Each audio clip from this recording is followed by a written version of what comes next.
Bom dia, pessoal, tudo bem com vocês? Opa, deixa eu trocar aqui, esqueci. Então, espero que vocês estejam bem. Hoje a gente vai finalizar o capítulo 10, né, que é o livro 2, e já vou tentar começar o 3, tá? Como eu disse, eu prometi para vocês que a gente ia fazer uma brincadeira hoje, mas eu tava explicando aqui pro pessoal, eu não consegui montar a brincadeira. Eu tentei, mas não foi, não sei por quê. Vou tentar de novo, semana que vem a gente tenta, eu faço de novo, tá? Então, vou colocar aqui os slides para vocês.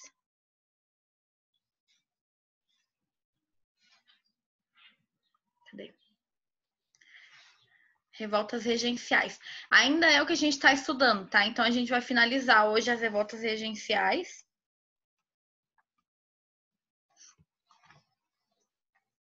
E aí, a gente estava falando sobre farrapos, certo? Na questão dos farrapos, como que ela começou, né? Onde que ela começou? Os farrapos, eles começaram...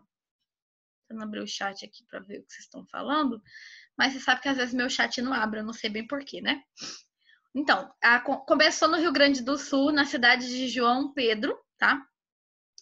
E nessa região do Rio Grande do Sul é que vai iniciar essa revolução, uma das revoluções, uma das guerras civis maiores, que durou mais tempo no Brasil, foi a guerra civil que durou mais tempo, foi uma das principais, causa assim de vários filmes, séries, tá? Se você procurar um pouco mais, quando eu era novinha, devia ter uns 7, 8 anos, tinha uma minissérie. Quem aí tiver Globoplay deve ter a minissérie, chamada A Casa das Sete Mulheres, que explica, era uma série com acho que com 7 episódios, e explicava como que foi a relação da Guerra dos Farrapos. Sinceramente, eu não vi, eu era muito pequena, e vocês sabem às vezes que coisa da Globo pode ser um pouco pesado, né, em alguns pontos. Bom dia. Mas é legal, às vezes, de você entender o conceito histórico, tá? O que aconteceu. Gente, é por causa desse movimento aqui, da Guerra dos Farrapos, que o povo sulista, ele é muito sulista, entendeu? Mais do que brasileiro, o povo sulista é sulista. Muito por causa da Guerra dos Farrapos. Eu falo isso porque eu sou filha de sulista, meu pai é paranaense, meu sogro é paranaense, eu sei o quanto esse povo, eles são assim, nossa, Sul é meu país, entendeu? Meu pai é até do movimento separatista, o Sul é meu país, porque até hoje eles querem que o Sul vire um país à parte, tá? Para vocês terem uma ideia do quanto o povo sulista ele é forte. Até tava contando o pessoal ontem à tarde, né? Que domingo eu tava vendo. Ó, eu não gosto de TikTok, mas às vezes eu assisto aqueles vídeos da pessoa contando rapidinho, sabe? Alguma história. E aí eu tava vendo uma menina do Rio Grande do Sul falando, fatos importantes sobre o Rio Grande do Sul, ou pessoas que são dessa região. E aí ela tava falando que, tipo, quando eles escutam o hino nacional é assim, não liga muito. Agora, quando é o hino do Rio Grande do Sul, eles cantam aquilo com patriotismo, entendeu? Porque é realmente importante para eles. Eles têm um sentimento forte de pertença, tá? Pertencimento a esse grupo, a essa história, a essa nação. E por que que veio? Da onde veio? Se o povo brasileiro tem tanta dificuldade para achar isso importante, viver isso com tanta intensidade, por que que o povo sulista tem isso forte com eles? Por causa da Guerra dos Farrapos, tá? Foi exatamente esse movimento aqui que vai definir esse sentimento de pertença tão forte, porque é a população, no geral, que vai pegar em armas com o objetivo de criar uma nação forte, porque eles não eram a favor da regência. Foi o início, desde o início tinha esse objetivo? Não, mas vai se tornar ao longo do tempo, tá? Isso aqui mostra o quanto é importante você ter um time no quesito de, se a pessoa tivesse evitado uma coisinha, não teria causado 10 anos de guerra. Então, foi o conflito mais longo do período regencial, né? Durou aproximadamente 10 anos. Foi iniciado por lideranças rurais da província, donos das fazendas, criadores de charque.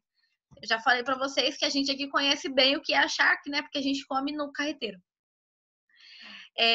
Por que que eles começam esse movimento? Primeiramente, porque Uruguai, Argentina, outros territórios também produziam charque. A diferença é que essa produção de charque, eles não tinham altos impostos. Em compensação, o charque brasileiro tinha que pagar impostos altos. Aí eles vão ficar assim, oxi, por que eu pago e ele não? Fica fácil de competir desse jeito? Se o meu imposto é caro e o do de fora não? Claro que não. O brasileiro já tem mania de comprar mais de fora do que do país, né? A gente tem uma dificuldade de comprar produto nacional, porque acha que não tem a mesma qualidade e outros tipos de pensamento que nós temos, né? Então, e aí os impostos eram altos. Fazia com que não se tornasse uma carne competitiva, o que estava falindo esses donos, né? Essa elite rural, tá? Protestavam, então, contra os altos impostos em seus produtos, sem competitividade com os produtos estrangeiros. Então, em 1834, a regência designa um presidente da província, Antônio Rodrigues Braga, que é esse carinha que vocês estão vendo aí, tá? Na imagem. Gente, o que era um presidente da província? Ele, basicamente, é um governador, tá? Hoje em dia, seria o título. Então, ele era dono ali, administraria, né, todo o território. Não era uma pessoa que essa elite escolheu, foi designado. Então, o povo não vai querer isso não, tá? Eles vão querer ter direito de escolher seu líder. O novo presidente da província criou novos impostos. Lembra que eu falei o quanto é importante você ter um time? Se ele tivesse observado que o pessoal já estava meio não querendo, né, pagar imposto, que já estava querendo se rebelar, eles não tinham criado mais imposto, faltou time do ponto de vista deles, né? Começou então a organizar uma força militar com várias pessoas dali da região para fazer frente às milícias locais. Então, o que são as milícias, né? Grupos que vão se organizar contra o governo ou contra alguma ideia que eles tenham.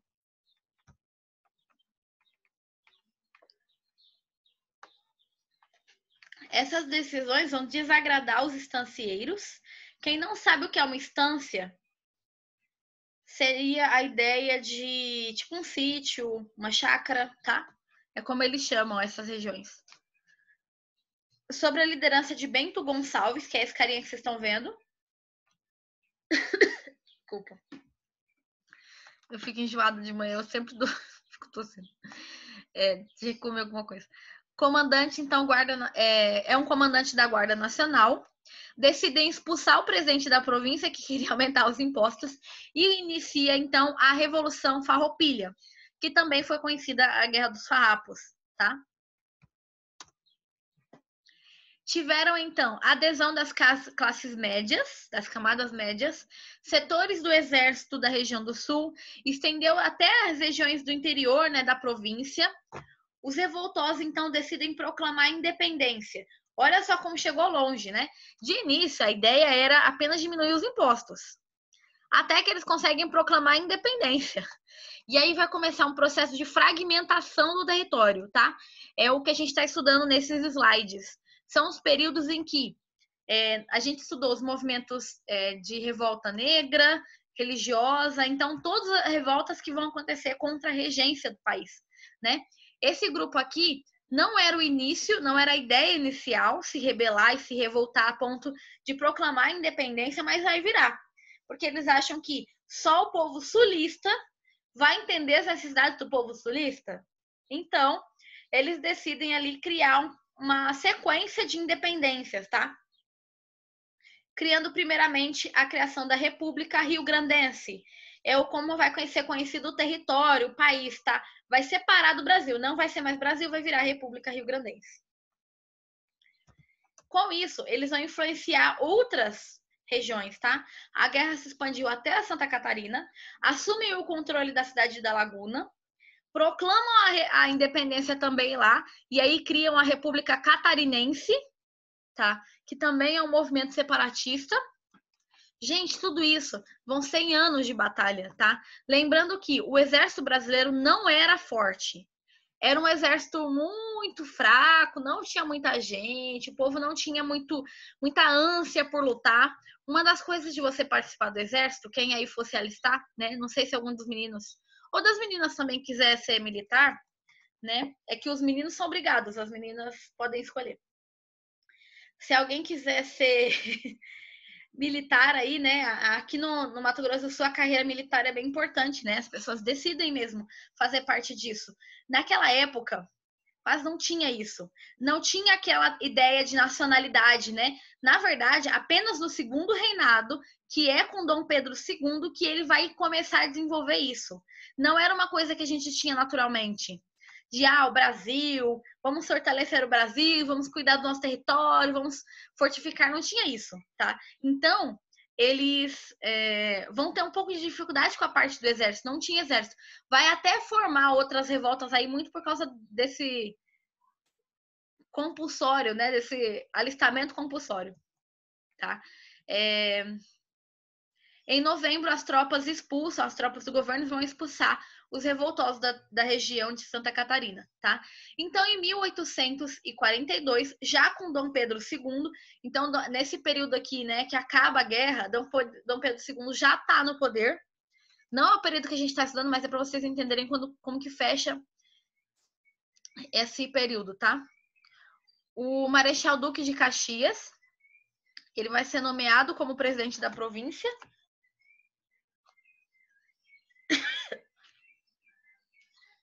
Boa dificuldade.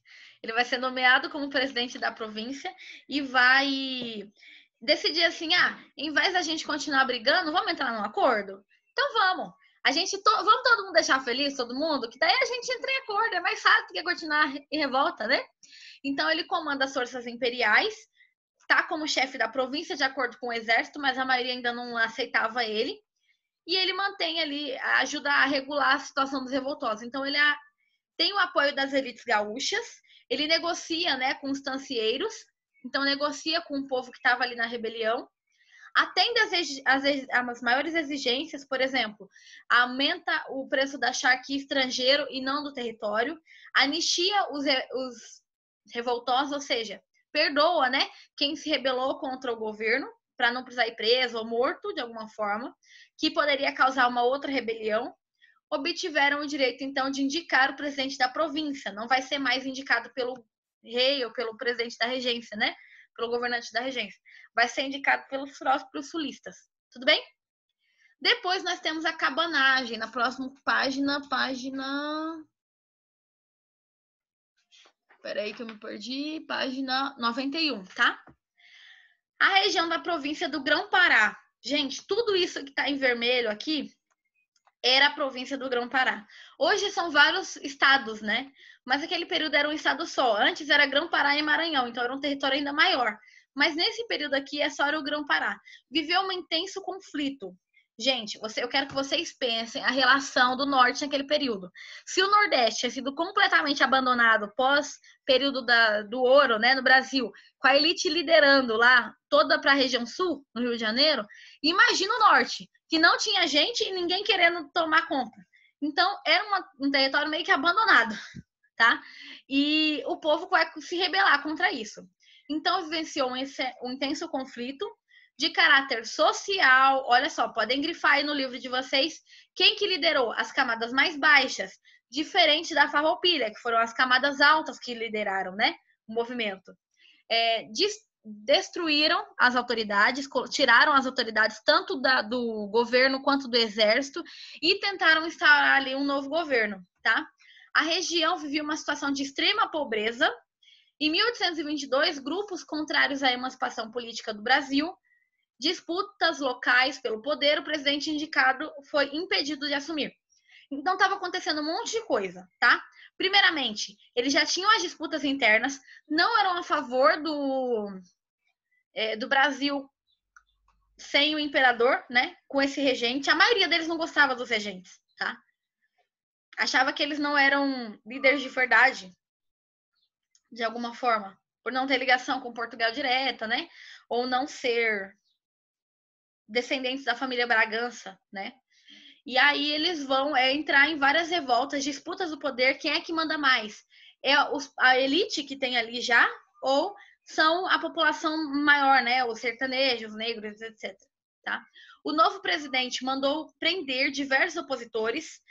As tropas governamentais mataram um pequeno proprietário rural da região, até como acho que a ideia era que as pessoas pudessem, olha, não entre em rebelião contra o governo não, que a gente pode matar vocês. Só que em vez de ter o efeito de medo, causou foi uma convulsão social. A população falou, oxe, você vai matar a gente de graça? Não, não, não. A gente vai se rebelar. Então, causou uma convulsão. As pessoas foram atrás, né, daqueles que mataram o proprietário rural, tá? Então, grupos de sertanejos, negros, indígenas armados, vão invadir Belém, que era a capital do Pará, né? Matou o presidente da província. Quem mandou matar o carinha lá, né? Em vez de causar medo, causou foi revolta, ainda mais, porque a situação já estava difícil, né?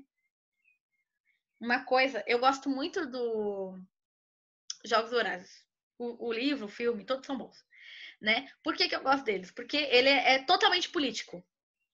Não é só por causa que ele é um infanto juvenil, mas ele é muito político. Tem uma hora que o... Eu sei que pode ser bobo, não tem nada a ver, mas tem. Quando a gente fala de política.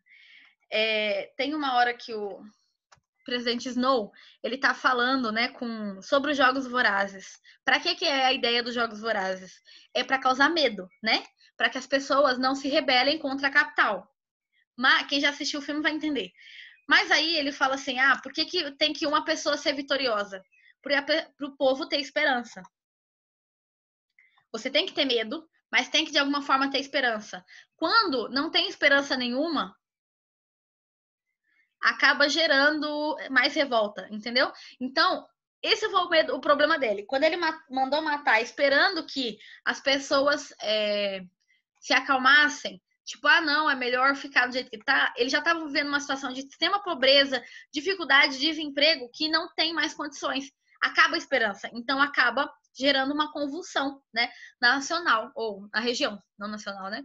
Invadiram Belém, mataram o presidente da província, libertou os presos que tinha na região, os cabanos, como eram chamados, né, sertanejos, por morarem em cabanas no interior, né, do norte, da região norte, assumiram o poder. Primeiramente, eles colocaram Félix Malcher como presidente da província, tá?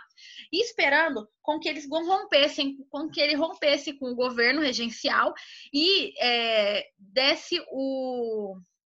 Como é que eu posso dizer? Existisse, então, a independência do Grão-Pará. Mas o cara fica assim, isso não é uma boa ideia. E aí ele decide não romper, entendeu? E então ele é deposto, o povo tira ele lá do poder porque ele decide não romper com o regente, com os regentes, colocam o Francisco Vinagre no lugar, esperando também com que ele rompesse o acordo, ele também não rompeu. Tiram ele também, os cabanas tiram ele e colocam o líder Eduardo Argelin, que é esse cara que vocês estão vendo aí na imagem. Ele era um dos líderes do movimento dos cabanas, tá? Então ele tinha os ideais, ele tinha a ideia de liberdade, de autonomia que os rebeldes queriam, porque ele era um dos líderes. Ele não tinha a ideia de liderar, não era o objetivo dele, mas os outros não faziam o que eles queriam, então ele acaba entrando no poder, tá? Declara a independência do Pará finalmente, já que ele tinha esses ideais. O governo do Brasil vai reagir, tá? Os regentes. Os revoltosos acabam abandonando a capital pelo número, né, de tropas que vão invadir. A cabanagem ainda consegue se manter como revolta por mais 3 anos. Aproximadamente 30 mil pessoas vão morrer nesse movimento, tá? E lembra que o Norte já não tinha muita gente. Se esse monte de povo começa a morrer. Depois nós temos a revolta da Sabinada, tá? Gente, como é que eu digo? Lá no Gartic, as palavras que eu tava colocando eram, por exemplo, sabinada, cabanagem, todas essas palavras, né? E aí vão estudando aí como é que vocês vão representar em desenho. Porque quem ganhar vai ganhar um pontinho aí em alguma coisa. Quando eu conseguir montar a sala do Gartic. Então, sabinada. Em Salvador, tá? Que ela vai acontecer. Representantes das camadas mais baixas. Que vai liderar o movimento. Das camadas médias, desculpa. Médias, assim, médicos, jornalistas, advogados, pequenos comerciantes, funcionários públicos. São esses grupos que vão liderar a Sabinada, tá? Descontentes com a administração de Feijó. Lembra que Feijó foi um dos regentes Uno, né? Quando ele estava regendo sozinho. O que aconteceu com a regência Una é que o Feijó ele não aguenta, né? Ninguém é a favor dos ideais dele, e aí uma hora ele vai acabar se desistindo, né, de governar, e aí entra o segundo. Então, eram contra as administrações dele, né? Convocou tropas baianas. Qual que era o objetivo? Porque começou. É que ele queria chamar os baianos para lutar lá nos farrapos, lá na Revolução Farroupilha, a favor do governo. Mas lembra que eu falei que no movimento farroupilho, os farrapos, eles eram um povo sulista, era muito a favor da sua liberdade, tinha o sentimento de pertença. Agora, o Exército Nacional queria nem saber por que eu vou andar 3.000 quilômetros para chegar lá e ainda ter chance de morrer. Eu não, prefiro ficar aqui. Não é verdade? Eu também não ia querer. Então, vai surgir esse movimento porque eles não querem lutar na guerra. Uma guerra que eles não veem sentido. Não tem ainda a ideia de vamos proteger nossa nação, vamos unificar o nosso povo, tá? Eles não tinham essa ideia. Ela vai ser muito desenvolvida no segundo reinado, que é o próximo capítulo, tá? As tropas do forte de São Pedro, que é esse forte que vocês estão vendo aí na imagem, se rebelaram, que eles não queriam ir lutar. O presidente da província fugiu, porque se o exército não está a favor dele, quem que tá? Não é verdade? Então o presidente da província fugiu, rebeldes assumem o poder, declaram a independência da Bahia, vai ser um território independente, mas é para sempre? O objetivo era a independência para sempre? Não. Eles queriam só esperar Dom Pedro II entrar no poder, que era Pedro de Alcântara, que na época ainda era muito novo, entendeu? Para liderar o território. Então eles falam assim, eu não quero esse regente, ele é doido, não vou lidar com ele, então eu prefiro ter a minha administração própria na Bahia até o rei entrar realmente no poder, que seria Dom Pedro, tá? Olha o tanto de revolta contra a regência. Os regentes não tinham mais estrutura para bancar isso. O governo enviou tropas para a Bahia para conter, né, os revoltosos. Aproximadamente 2.000 pessoas morreram e 18 foram condenadas à morte pela rebelião, tá? Pessoal, vamos lá para a página 92 e 93. Quem quiser ler, coloca eu aí no chat só para a gente finalizar o capítulo.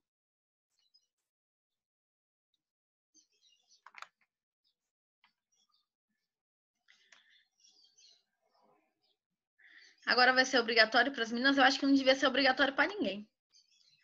Como diria Maquiavel, seja temido, não amado nem odiado.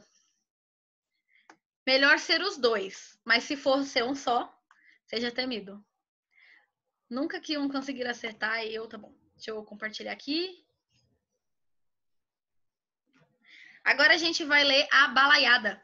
Gente, não é à toa que tem esse nome. É uma revolta muito doida que vai acontecer com um monte de gente.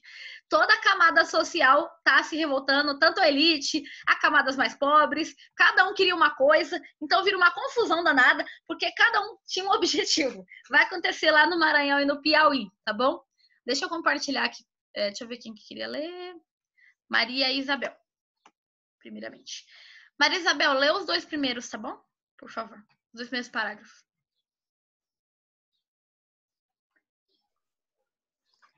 A Balaiada foi uma revolta que irrompeu em 1838 nas províncias do Maranhão e do Piauí, da qual participaram simultaneamente representantes de diferentes grupos sociais, elite, pobres e escravos. Em alguns momentos, as ideias e as ações desses grupos se cruzavam. Entre os representantes da elite, a revolta envolveu grandes comerciantes e proprietários rurais que defendiam ideias políticas diferentes. Um grupo era ligado ao Partido Conservador e o outro ao Partido Liberal. Obrigada. Então, para facilitar para o estudo de vocês, o que vocês podem fazer? O que eu gosto de fazer? Às vezes eu grifo muito. Gente, eu tenho um problema para grifar. Às vezes não. Eu grifo muito. Eu grifo tudo. Tudo eu acho importante, tá tudo grifado. Eu não consigo escolher. Então, o que eu faço às vezes? Eu resumo do lado. Eu coloco aqui, por exemplo, eu risco, escrevo aqui, elite. Aí do lado eu escrevo, o que a elite queria, tá? Eles queriam o poder. Então, as ideias políticas poderiam ser do Partido Liberal ou Partido Conservador. Então, eu vou colocando. Eu tenho o mesmo problema. Eu tô tentando aprender até hoje como parar de grifar tudo. Então, aí depois, quando eu vi aqui a classe baixa, o que a população queria? Aí eu escrevo aqui, população. Aí eu escrevo. Aí depois tem escravos. Por que eles queriam? Porque assim ajuda a diminuir. Porque como é o grifo inteiro, eu vou ler tudo de novo. Então, pelo menos ali eu consegui trazer os pontos principais, pelo menos do que o parágrafo fala, tá? Às vezes facilita para vocês. Às vezes você tá procurando, gente, eu vou ter que ler o texto todo para descobrir o que a elite queria. Então, o que você pode fazer? Você escreveu ali do lado, que é elite, aí você sabe que esse parágrafo fala sobre elite, entendeu? Então, eu sempre faço esse tipo de coisa. Vocês estão vendo que eles queriam o poder, tá? Duda, leia os 2 próximos, Duda, por favor. Assim que eu te achar, peraí. Pronto. Eu já vou começar a ler. Os 2 parágrafos? Isso. Desculpa. Em 1838, o presidente da província do Maranhão pertenceu ao Partido Conservador. Aprovou uma lei prevendo a criação de novos cargos públicos que foram distribuídos apenas às pessoas de seu partido. Além disso, começou a perseguir seus opositores liberais. Ao mesmo tempo que acontecia esse embate pelo poder entre liberais e conservadores, irrompeu uma revolta envolvendo representantes das camadas baixas da população. Um grupo de vaqueiros que trabalhava para um fazendeiro ligando aos liberais foi recrutado à força para o exército na Vila de Manga, no Maranhão. Revoltados, outros vaqueiros invadiram a cadeia local e soltaram os presos. O líder desse movimento era o vaqueiro Raimundo Gomes, que ganhou o apoio de um pequeno agricultor, Manuel Francisco dos Anjos Ferreira, conhecido como Balanhão, por fabricar cesto que explica o nome do movimento. Gente, então, nesse movimento aqui, olha, como a gente falou, né? Vai existir quando a elite do Partido Conservador entra no poder, eles decidem leis que apoiam só o grupo deles, sem se importar com outros pensamentos diferentes, com outras camadas. Depois, as camadas baixas eram obrigadas a participar do exército. E ninguém queria, como eu falei, não tinha ainda essa ideia de vou proteger o meu território, né, na minha nação, não tinha ainda, vai causar ainda mais um movimento de revolta, tá, das camadas baixas para não ter que participar do exército. Gente, mais alguém quer ler? Coloca eu aí no chat, tem 5 minutos só pra gente terminar o capítulo.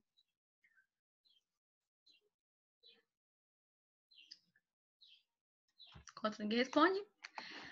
Os liberais... Maria Eduarda.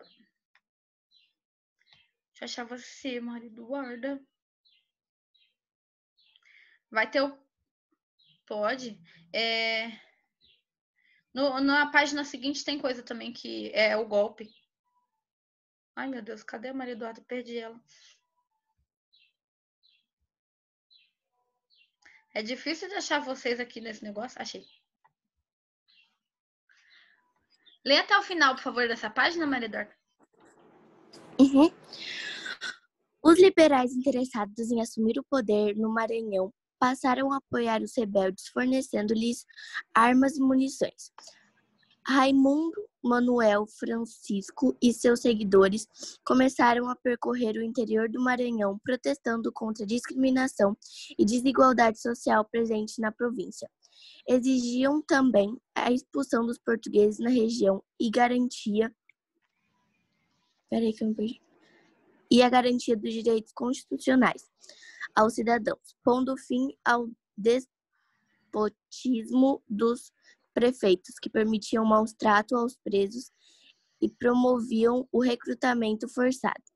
Os rebeldes invadiram fazendas, libertaram os escravos e conseguiram dominar Caxias, a segunda maior cidade da província, onde constituíram uma junta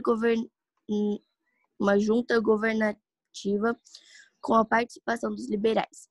Em 1839, os rebeldes assumiram o controle de grande parte da província da cidade do Maranhão. Pessoal, província do Maranhão. Vão colocando aí o nome no chat que tá acabando a aula.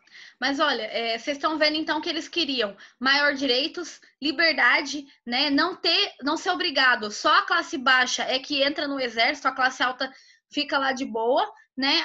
Os presos sofriam vários tipos de massacre, sem ninguém se importar, né? Se estava ou não sofrendo algum tipo de repressão, tá bom? Então eram várias, além das desigualdades que já aconteciam, porque a classe baixa já sempre sofria mais do que a classe alta. Os lusitanos, eles tinham esse movimento anti-lusitano, tá? Bruna, lê a próxima página, por favor, esses 2 parágrafos aqui, só pra gente finalizar. Uhum. Em dezembro daquele ano, ocorreu no Maranhão uma rebelião de escravos liderada pelo cativo Cosme Bento das Chagas, o Preto Cosme.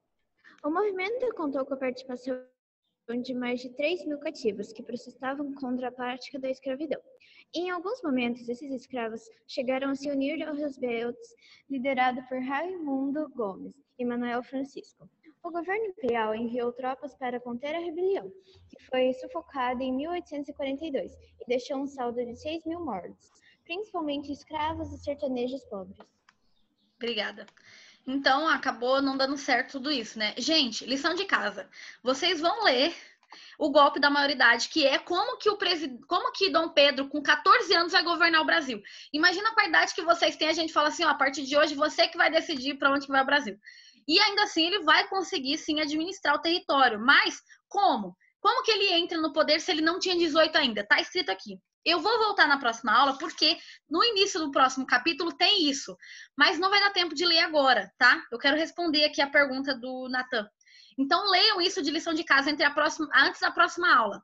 Hoje mesmo, para acabar logo, né? Para você entender um pouco mais, tá? Tem vários vídeos na internet também que falam sobre isso. Prof, se entendi, o Brasil era uma terra sem lei, que era ocasionada devido à pobreza e fome que imperava e, como se pode dizer, opressão das classes superiores, o que ocasionou em diversas e infinitas revoltas. Não é bem uma pergunta, né? É uma afirmação. Porque, na verdade, era isso que acontecia mesmo. Era sem lei? Existia lei, mas existia mais poder com os coronéis, que eu expliquei no início do capítulo, né? A ideia do coronelismo, do que, de fato, quando a gente fala sobre a lei do território, né? As lideranças não tinham poder. Se vocês já ouviram falar no contrato social? É um livro do Rousseau. No contrato social de filosofia, ele fala que as nossas lideranças só existem porque a gente entrou em acordo para aceitar elas. No momento em que a gente não aceitar, acaba com isso. Dê uma olhadinha aí no YouTube sobre o contrato social. É um livro fantástico, maravilhoso, que fala sobre isso e a aula acabou. Dica para grifar. Grife somente palavras-chave, pois se quiser entender de forma rápida, é mais fácil fazer 2 resumos em detalhe extremamente